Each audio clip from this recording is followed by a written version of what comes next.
अब इस क्वेश्चन को अगर आप देखेंगे तो कहीं ना कहीं आपको ऐसा लगेगा कि ये 11th के कॉन्सेप्ट के ऊपर बेस्ड है, यूनिट, मेजरमेंट एंड डायमेंशंस के ऊपर। तो वैसे ही ये क्वेश्चन है, आपसे कह रहा the dimensions of Planck constant are as same as, जैसे कि आपके पास ये 4 ऑप्शन दे रखे। मतलब क्वेश्चन ये कह रहा है कि बताओ प्लांक कांस्टेंट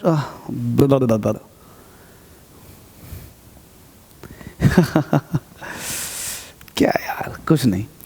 ये क्वेश्चन 11th का है, ये 12th का भी नहीं है, ये 11th का, लेकिन 12th में पूछ सकता है क्योंकि आपके सिलेबस में है।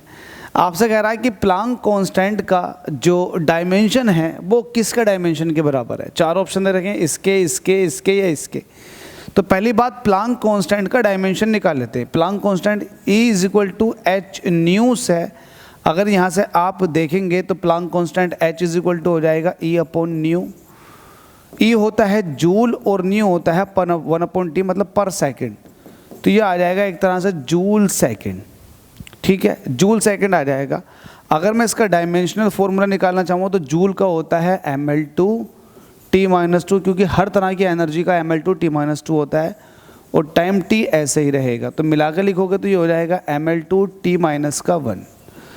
अब इन चारों ऑप्शन में देख लो कि ml2 T-1 कौन दे रहा है। अगर आप फोर्स की, जो कि डायमेंशन फॉर्मूला ml-T-2 होता है, इसकी टाइम से करोगे तो आ जाता है ml2 नहीं आएगा, यहाँ से ml आएगा क्योंकि एक ही l है। ml, अरे ये अभी नहीं लिया, मल्टीप्लाई करिए ना आपने फोर्स की टाइम से, तो ये हो जाएगा ml-T-1। ml-T-1 है क्या? नहीं, ml2 है, तो ऑप्शन ए तो हो नहीं सकता। ऑप्शन बी देखते हैं।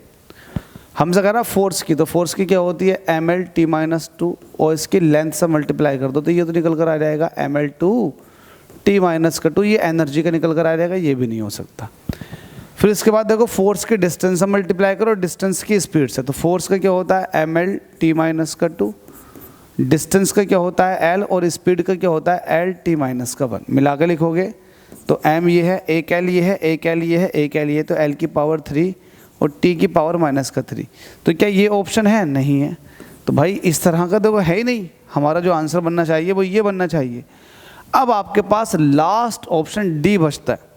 अब डी पे आपकी निगाहें होनी चाहिए कि यार ये देखते हैं कि ये होगा या नहीं होगा। चलो देखते हैं। फोर्स का क्या होता है ml-T-2। वहीं अगर डिस्टेंस का देखोगे तो ये होता है l, और टाइम का देखोगे तो ये होता है t। ठीक है, मिलाकर लिखोगे तो ये हो जाएगा ml2 T-1। तो देखो इसका डायमेंशनल फॉर्मूला देखो और आपको प्लांक कांस्टेंट का डायमेंशनल फॉर्मूला देखो, देखो मैच कर गए ना, मैच कर गए, यस।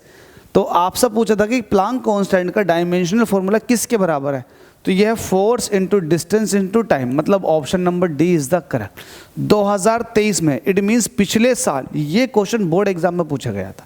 तो देखो कितने आसानी से आपने लगा दिया इसको। आप ऐसे ही सारे क्वेश्चन लगा लो ना यार।